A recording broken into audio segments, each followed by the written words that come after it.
Brogan, I can only see three participants. Are there more participants on the call? Sorry. Nicola, we're live on YouTube. Okay, thank you.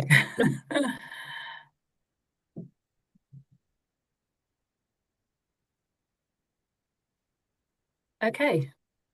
Keith, shall we get started? Fine. Welcome, everybody. My name is Nicola Kane. I'm the new chair of the Transport Planning Society, and I'm joined today by Keith Buchan, our skills director, and we are also hoping that Fran Leonard will join us shortly, who's one of our transport planning apprentices, to tell us her story. And Brogan is behind the scenes helping with the technology. So thank you, Brogan, for setting this up. So we want to run this webinar today to bring everyone up to speed with qualifications pathways through the Transport Planning Society, with a particular focus on apprenticeships. As we're aware, this is an area that lots of employers are very interested in, and may not be fully aware of the offer that we now have for different sorts of apprenticeships through the Transport Planning Society. So Keith is going to take you through all of that in a moment. So before we dive in, just wanted to give you a quick overview of the Transport Planning Society in case you're not aware. We were formed in 1997, so we'll be coming up for our 30th anniversary next year, which is exciting. So look out for celebrations in 2027. And it was established to give a home to transport planners who didn't really have their own home. They sat between lots of different professional institutions. And so TPS was set up to kind of fill that gap, and soon realised that we also needed qualifications that were more bespoke to the sort of work the transport planners do. And so quite a few years ago now, Keith will remember the exact date, we established the Transport Planning Professional Qualification, which is equivalent to a chartership in other industries like the Chartered Engineer qualification, and also the Professional Development Scheme that helps those that are earlier in their career to develop their knowledge around transport planning, all aspects of transport planning. And these qualifications are really central to everything that we do now, and hopefully are a kind of key attraction to getting involved with the Transport Planning Society, becoming a member of the TPS, and also for employers who are involved in transport planning to ensure that their teams are fully qualified in transport planning skills. So today we're going to give you a little bit of background for some of those qualifications and different routes to qualification, and a little bit more context on the Transport Planning Society if you're not already involved. And we'll also hear a bit from Fran about her experience of transport planning apprenticeships. So I'll come onto this in a bit more detail later in the presentation, but just to give you a quick overview of some of the things that TPS does, if you're not fully aware. So we're here today to talk about qualifications. We'll give you a bit more context on that, and hopefully demystify the various routes to qualifications. We run a whole host of events, in-person seminars, monthly webinars, lots of knowledge sharing activities, and lots of socials and networking events. And our next big event is the quiz, which is coming up later in March. So that'll be run all across the UK. So do get along to your local quiz when you see that advertised. We also have a policy panel, which is now very active. We've got over 60 members of our policy panel who are broken out into smaller sub-panels focusing on different specialist areas. And they're super active, producing responses to government consultations, think pieces, and really trying to increase TPS's influence in the industry and on central government. We also have a very successful bursary scheme. We've just, our latest round of bursarians have just finished and presented their papers to the Transport Planning Society board. So that's for younger professionals to give them an opportunity to research an area of interest and to present on that, and to be awarded with a £500 award if they successfully complete their paper. So that's a nice additional incentive. And we really focus on networking, so providing a space for transport planners to get together and to network with each other and to build their professional networks right across the country.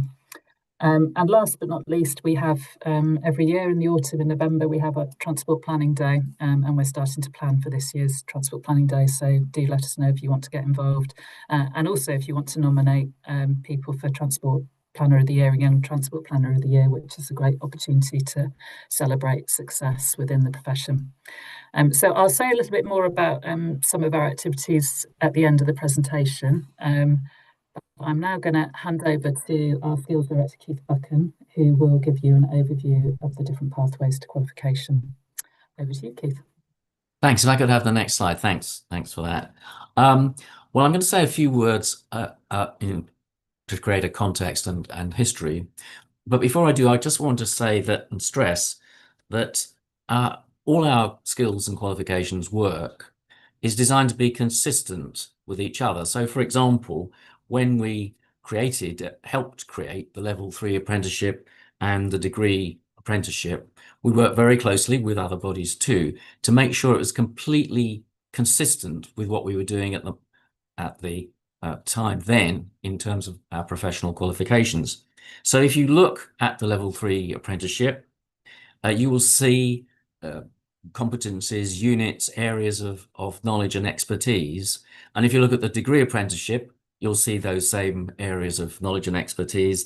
And if you look at the professional development scheme, you will see the same areas. And it goes all the way through to the high level transport planning professional qualification.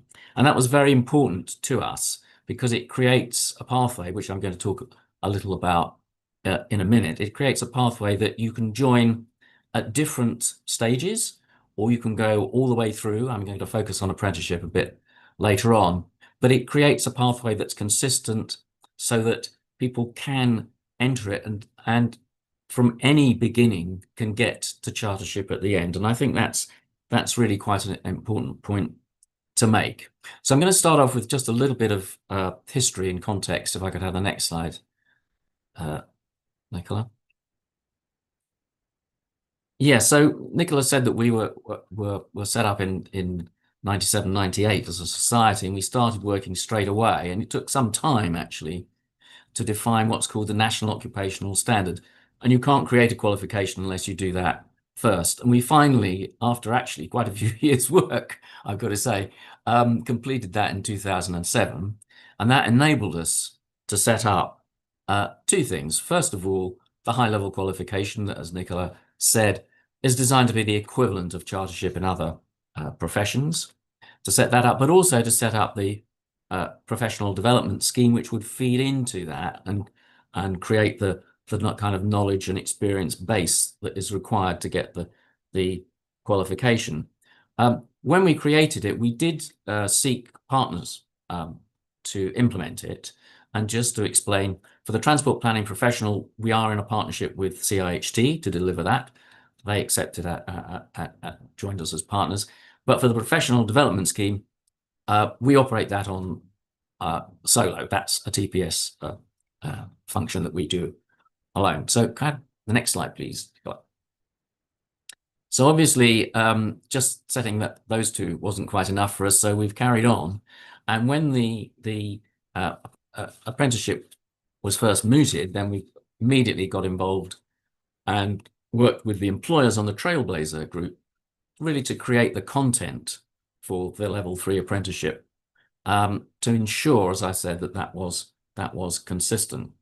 I think since then we also decided that we would introduce a more formal assessment for the professional development scheme, and that enabled us to implement an intermediate title for that scheme. So that's incorporated transport planner, and we launched that in 2018.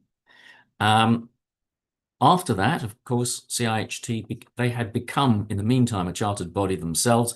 They were able to offer a chartered title, and we worked with them so that chartered title can now be added. At the same time, we went through the same Trailblazer group experience to try and generate the content for the degree apprentice syllabus and the modules. And that means that we are now in this position where we can map everything that goes on in the degree, the level 3, the PDS, the TPP, we can map them all together. So it's different levels of competence, as we say here, but there are different development pathways, but there is this consistency that's very important to us. If I can go on to the next slide. So, I mean, coming to the pathway itself, I'm going to describe this in the same pathway from 3 slightly different angles in the next couple of minutes. But this is the basic overview, that we have created this landscape of qualifications that we can match to the academic side of things. We've got the technician level, TP Tech. We have the intermediate level, which is Incorporated Transport Planner, Inc. TP. We have the high level qualification, Transport Planning Professional, and we can now add on a chartered title, which is automatic, I have to say.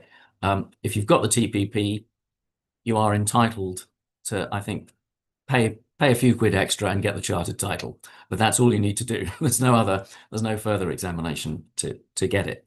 So that's the basic structure. Basic structure is from the technician level, which would kind of typically be around, I guess, A levels leading into level 3 apprenticeships, right the way through. And you can actually follow this pathway. If I could have the next slide, please. You can use the apprenticeship pathway to get from TP Tech, the technician level, all the way through to chartership. You can do this, and we deliberately changed the rules about how to get your TPP and chartership, so that it is possible to come from the technician level through to TPP with or without doing the degree apprenticeship.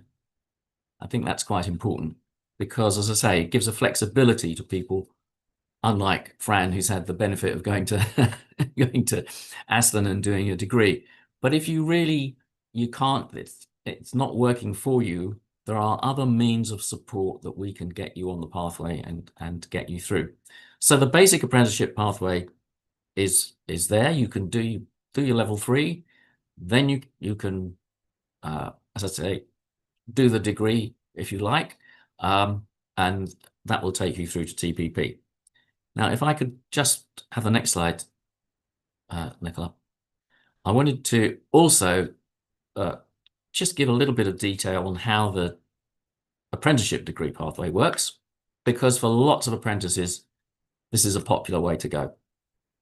You do the level 3, you then join, we have only one provider at the moment, and that's Northeast Uni. But you apply to do your BSc, you do your BSc, but it's an academic qualification. It's not a professional qualification. There's a subtle difference here. So you don't automatically become Incorporated Transport Planner. And that, frankly, was something that we investigated and the government didn't want us to do at the time. Whether they will change their mind in the next few years, there's a lot of work going on apprenticeships at the moment, but we are committed, nevertheless, to offer that qualification through a kind of fast track, simplified method to do the professional development scheme and get that intermediate qualification. And indeed, Fran has actually now, she did it slightly afterwards, but we're thinking that in future, we are hoping that more people will try and do it at the same time. It's a bit of an ask if you're doing a part-time BSc and you're working on projects at the same time. Someone saying, well, you need to do a little bit extra and you can get your Inc. TP. Then let's see how it goes. We're trying to work on that at the moment. But I'm very positive about it. And if you don't manage to do it concurrently with the degree, if that's a little bit too much work, you can do what Fran did and do it pretty quickly afterwards, because the simplified method really takes an awful lot of work out of that process.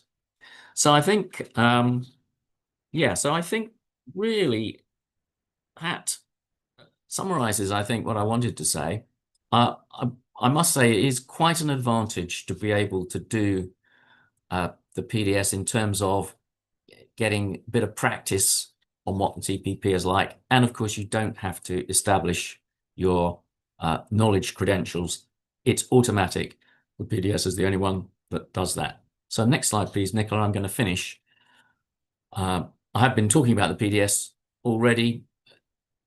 It's a structured scheme. I'm not going to go into huge details, but it's a kind of halfway house between the full support of an academic qualification and the very limited mentoring that you would get for a very high level qualification. It's a structured scheme. It's got lots of mentoring. We organize it all. It's fully documented. And it's open, as we say here, to licensees with the PDS. We've got all sorts of options for that, different levels for local authorities, for different types of organizations, but it is there. And for the current set of degree apprentices, we've incorporated that license for the university so they can offer it at the same time. So I hope that gives you some idea of the context and where we're at. We are, can I just finish by saying we are very keen to support apprentices and have been for the last almost getting on for 10 years. There's lots of things we can do, and we do, I should say, Nicola's probably going to mention this as well, we do offer free membership for apprentices while they're there. So we can support them and we can support the organizations that employ them on their skills journeys. So that's me done. Thanks, Keith. And I might come back maybe right at the end when we have some time for questions, just to talk maybe a little bit more about the kind of content. So what sorts of topics would people cover through the apprenticeship programs Sure. and the professional development scheme? But perhaps we'll pick that up at the end. Brilliant, thank you. So we're really pleased to have Fran Leonard here with us today, who has completed an apprenticeship, a transport planning apprenticeship. So it would be great, Fran, just to hear a bit about your experience and kind of what you think the benefits of doing apprenticeship have been for you. So over to you. Yeah, definitely. Yeah, it's nice to meet you all. I guess I'm one of the very few that has been a trailblazer from like the very start. So just to give you a bit of background, so I started my apprenticeship in 2016, which was the BTEC Level 3 Transport Planning Apprenticeship at Leeds College of Building. I then completed that and then went on to the Level 6 degree apprenticeship at Aston University for 5 years.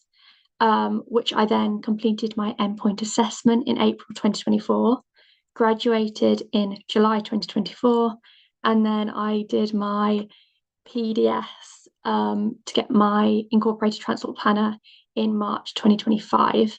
And I'm currently now working towards my transport planning professional, so TPP, for April 2026. So fingers crossed for me with that.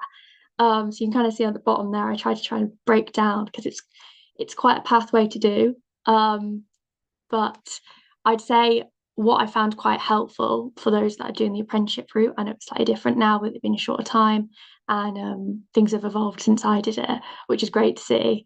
But something I will say is that it was really helpful to do the portfolio because it aligned very well.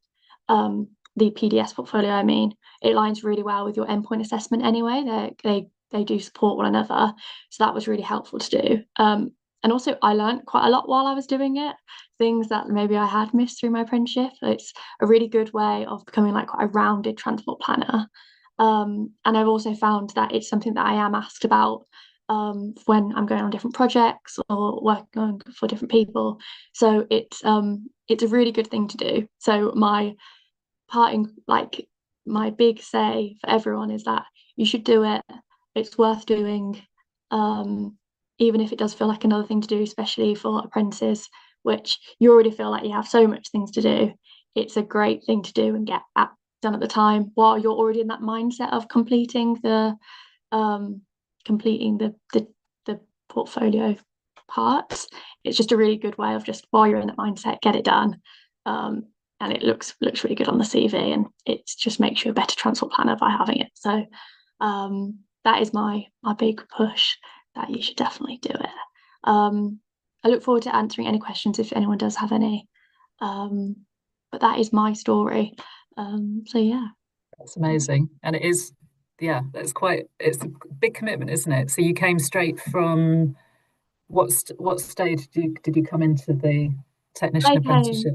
into the at 16, so I was the youngest on the course. Wow, yeah. So straight 2 feet in, didn't know anything, won't pretend that I did, which was actually quite a nice way to be as well. It kind of showed that you can do it at any point of your career, and sort of not knowing anything helps you be just like a sponge to take everything in.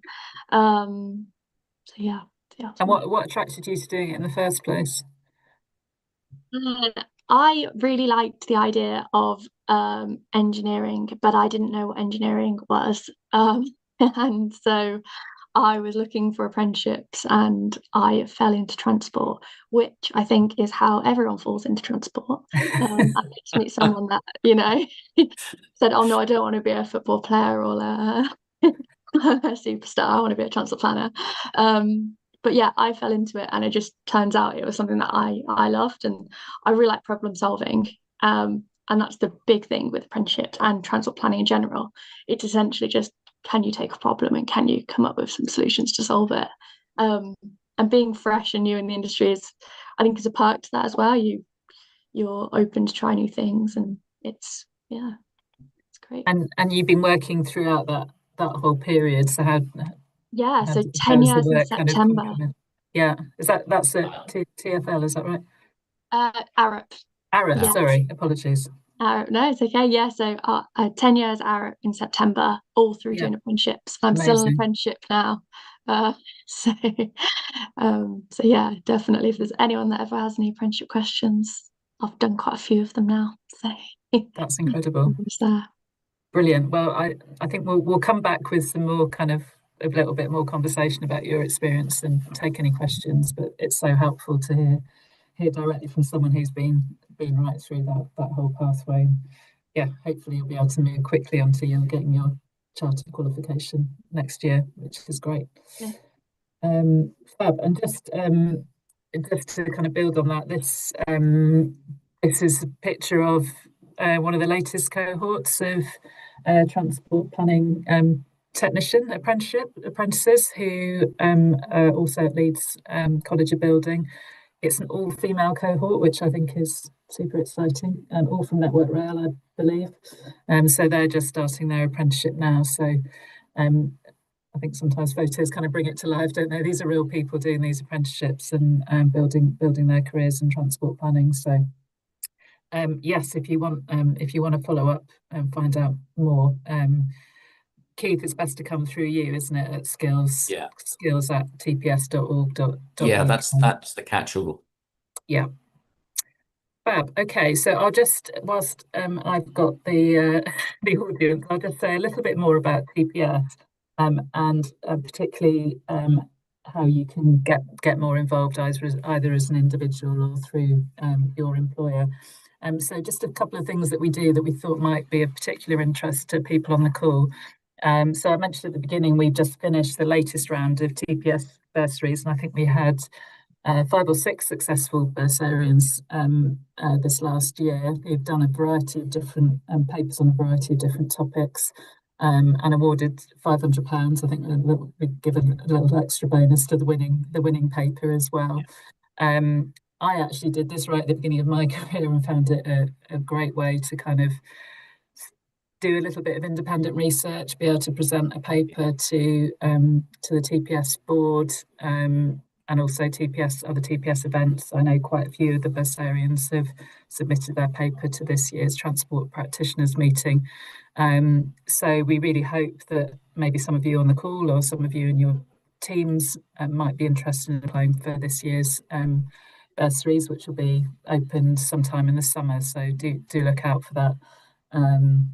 It's a great opportunity to kind of boost your career and do a bit of deeper thinking around a topic that maybe you don't cover, in your day job. So I think that's one of the really kind of showpiece initiatives that TPS runs alongside its qualifications program, and particularly targeted at younger professionals developing their career. Another really active area of work at the moment is our policy panel. I mentioned it at the beginning. If you go on our website, you'll see a whole range of different responses and think pieces that the policy panel has worked on over recent years. Some of our more recent submissions have included a response to the Green Book review. Obviously, the new Green Book's just been published, so we're just working through that to see how it took on board some of our feedback. We've also responded to national consultations like the Integrated National Transport Strategy Call for Ideas last year. Before that, the draft NPPF we did the detailed response to. And we also produce various think pieces. So we did a paper last year on implicit bias in decision making, and the role of motor normativity, where perhaps decision makers are assuming that everybody owns or has access to a car in making planning decisions. So we do a variety of work through the policy panel, and that might be something that you as an individual or members of your team might be interested in getting more involved in. And just to give a quick plug to our different membership levels, our membership's open to anyone who's interested in transport planning, and we have a wide range of members, over 1,400 members from a wide range of different backgrounds, students, private sector consultants, public sector officers, and we have a variety of different membership levels, which are all very affordable, I would say, compared to some of the other societies and institutions. But probably the most important thing to say is if you're a student or an apprentice, you can join for free. So that's a brilliant opportunity to get involved in the TPS very early in your career, and really start to build your networks early on. And then you've got the other types of membership there. So a standard membership is just £44 a year if you pay by direct debit, and a little bit more once you're chartered. So it's a great opportunity to raise your profile, build your networks, get involved in some of our activities. We have a mentoring scheme which we're about to relaunch, the bursary I've already talked about, and it gives you the opportunity then to work towards one of our qualifications once you're a member of TPS. And also discounts for various events and local transport today, for example, as well. So a whole range of benefits, and you can find out a bit more about membership on our website. I'll put the link there. And then last but not least, just to give a quick plug for our partnership programme. I couldn't fit them all on a slide, but here's a selection of our skills partner. So if you're a skills partner, you can get access to the professional development scheme, which Keith spoke about. So that would give your earlier career professionals a really structured qualification programme to work towards, to show that they're a really well-rounded transport planner. So that's the kind of key partnership that your organisation, if you're not already a skills partner, could sign up to. We'd really recommend that. We've also opened up a public sector partner opportunity, which you don't get access to the skills programme, but you do get access to a lot of the other benefits of being a partner. And public sector partnership is now free, so bit of a no-brainer if you work for a public sector organisation and want to get more involved in TPS and its activities. Get in touch with us. I put Lisa Martin's email there. She's our new ops director, so you can email her directly, or go onto our website if you want to find out a bit more. And we do have some other corporate partners as well who aren't full skills partners, whose logos unfortunately I couldn't fit on this slide, but we're really grateful to the support of all our partners, and they enable us to do the good work that we do across the country. So that brings me to the end of our presentation. I'm really happy to take questions, but before I do, I just thought maybe, Keith, you could talk perhaps a little bit more about the sorts of things that you would do if you're following the professional development scheme, let's say. What's the kind of breadth of topics that people would cover, and what would that give you as somebody following that programme? Sure. Well, I didn't put up the slides of the actual content, so to speak. But I mean, you'll cover broad areas such as transport policy, um, the the guidance and the regulations and the laws that implement that policy. So there's two separate things. It's important to distinguish those two. They are separate threads, but they run through everything. And then we've got, as you'd expect, modeling and forecasting for transport. Then we've got transport assessment and appraisal. So anything that's happening on that sort of front.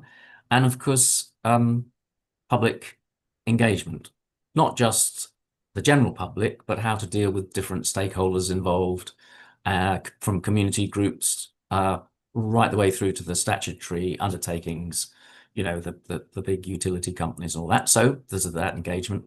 And then there's other options that you can bring into that. There's that if you're involved in, say, working with a bus company, a transport provider, that's an option. You can show us skills and understanding in that particular area. If you've done a lot of work on master planning or strategic plans, that's another area.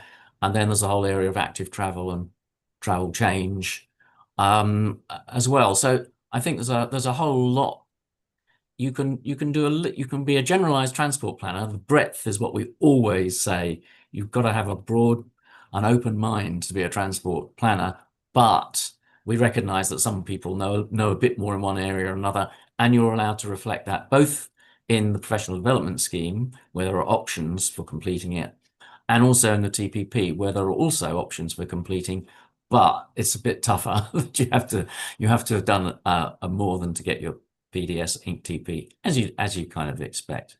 I think if that is that the sort of thing that gives you a flavour of the that's brilliant, because I think people worry that if they haven't done modelling, or they in lots and lots of detail, that they won't be able to get through the qualifications. No, there's quite a lot of flexibility. I mean, we don't expect, even at TPP level, right at the top, we don't expect people necessarily to be able to sit in front of a computer screen and build a highway network on that screen through the keyboard. That's not. But first of all, you've got to understand modelling.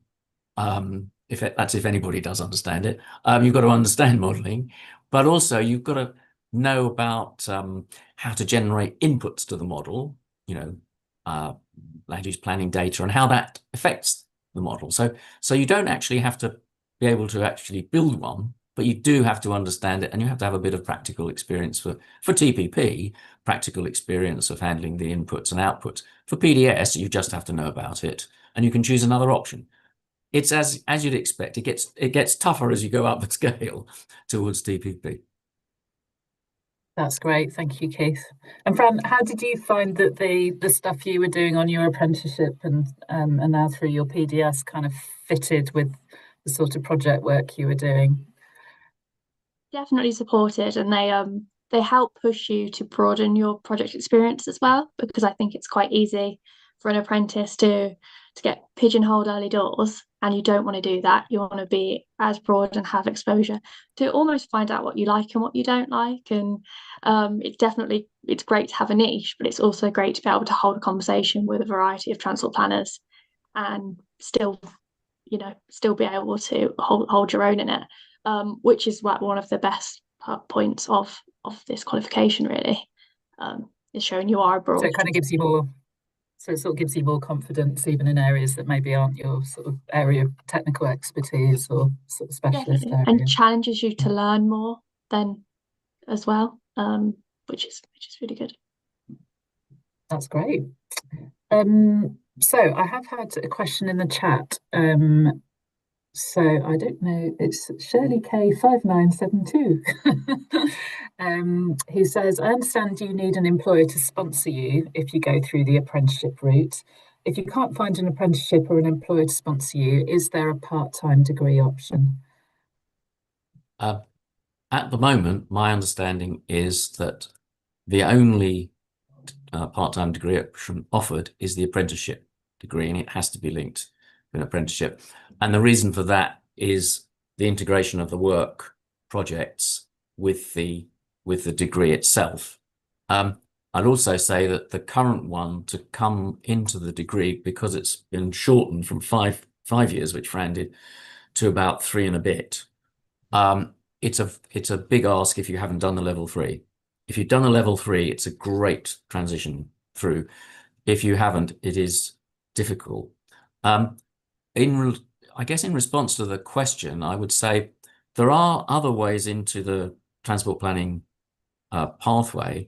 If, for example, you find an employer who doesn't do apprenticeships, but, and it's strange to say, talk about this during apprenticeship week, but if there's someone who hasn't participated in using that levy money usefully, then you can enter it at a different stage. So there is a possibility for you to talk to TPS about doing TP Tech without the apprenticeship. That is open. IncTP is also open without an apprenticeship, and it is possible to do the whole route, the TP Tech, IncTP, but you'll have to find someone, you'll have to be employed by someone who's got a PDS license, or yeah, there might be some exceptions. But anyway, basically you can do that, and you can go through to TPP without having the apprenticeship route. It's just that the apprenticeship route, the way we've constructed it is a great benefit, because it just flows through fairly naturally all the way through. But you can do it, and in fact, we had very, I can think of an example of someone who, as Fran says, fell into transport planning because she was working on the front desk and got interested. Oh, wow. And slowly but said, I'd like to join in with this. I did the PDS, got IncTP, and again, hasn't got a TPP yet, but it's definitely working towards it. And that pathway is also open. So it's not, sometimes it's hard to find an employer and get the apprenticeship. That's what you have to do. But if you don't, there are still kind of fallbacks that you can use.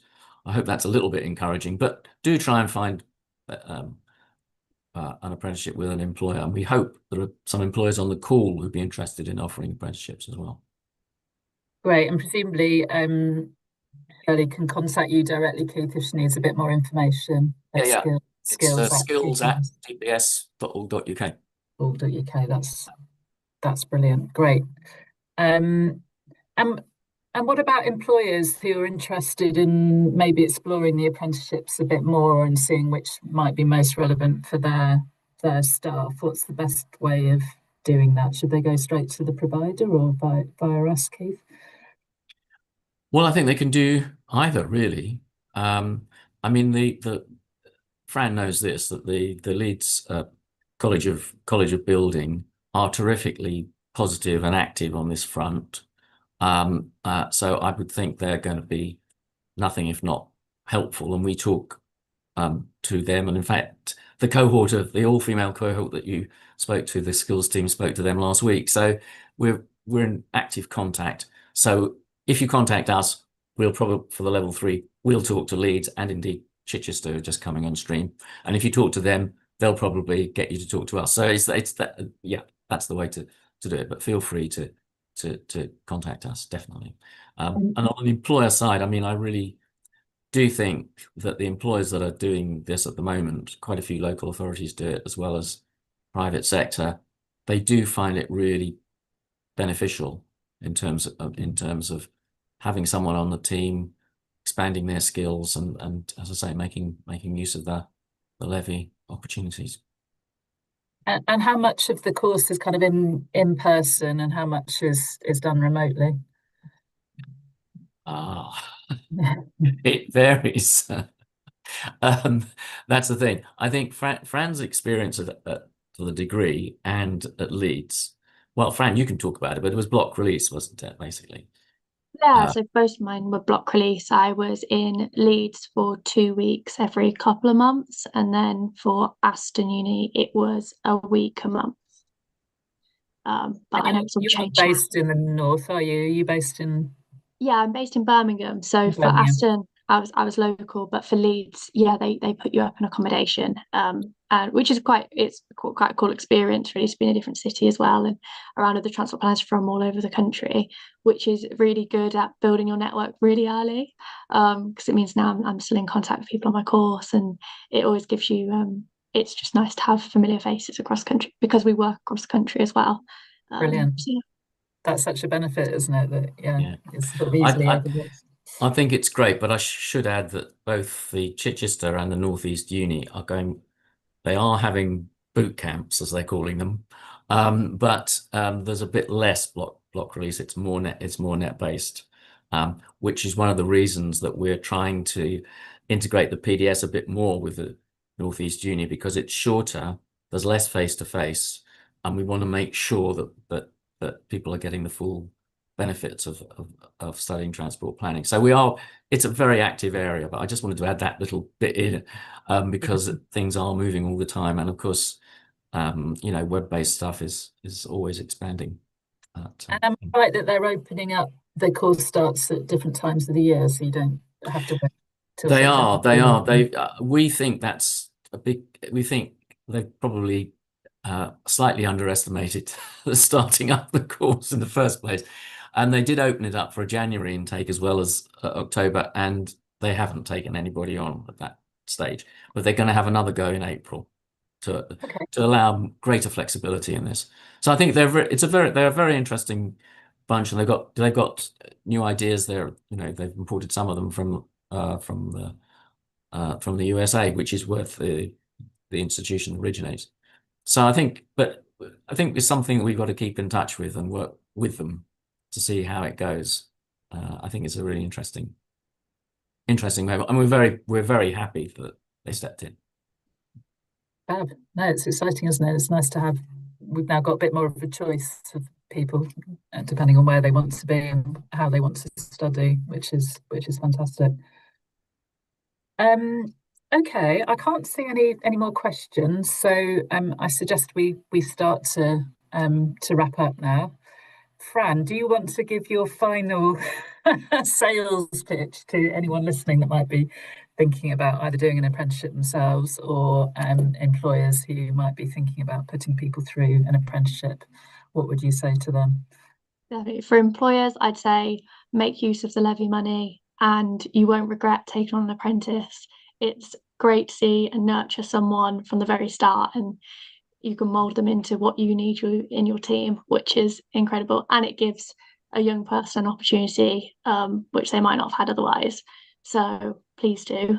And then if you're thinking of doing an apprenticeship, I'd say take a leap of faith and take a chance. You might not necessarily know if it's definitely what you want to do, but you won't regret it. It's incredible to be able to work on something and learn at the same time, and be able to see what you build come to fruition. So, and as hard as apprenticeships can be, they are an incredible achievement, and the benefits far outweigh the time and the energy you put in. So I would really recommend that anyone takes an apprenticeship if they're thinking of it, and I'm always welcome. You can reach out to me on LinkedIn or email if anyone ever has any questions. Brilliant. Definitely do the PDS and TPP, and get your accreditation, because it supports your apprenticeship and your career. Well, that's incredible, isn't it? So you've come out of school at 16 and you'll be hopefully a chartered professional sometime in the next year or so, which is amazing. Exactly, yeah. Who would have thought? Brilliant. Right. Okay. I think you might have to take one, Keith. I think Nick. Yeah. Okay. I was just going to say I couldn't put it better than Fran did, but particularly for employers, It's great to hear your story, Fran. I would say. Keith, any final words? Okay. Sorry, you slightly froze on my screen, Nicola. But anyway, yeah, I was just going to say one final word, really, which is to perhaps more to employers and apprentices, but definitely to both. And that is that there's a big kind of structured body of people supporting this. we really, if you embark on this journey, either as an employer or apprentice, we are committed to this. We have a whole structure, my skills team of reviewers and other people.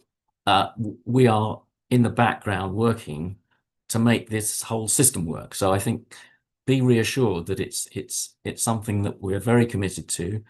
we have been committed to for, getting on for 10, well, actually definitely for 10 years already. So, and we will continue to be so. So I think it is an important reassurance to say to people that as a professional body, we are there and we are supporting this very strongly and will continue to do so. That's all I want to say. Brilliant. Thank you, Keith. Well, I think that's a good place to wrap up. Hopefully we've whetted your appetite and given you some bit more information about the different routes to qualification and the various transport planning apprenticeships which are available now. There's more information on our website. Do contact Keith directly if you have any more specific questions which aren't on the website. And if you're an employer and you're not already a skills partner, we'd love to have you as part of our skills partner program. So do get in touch with Keith or with me if you do want to get more involved in anything that we're doing as a society. And we hope you enjoy the rest of your day and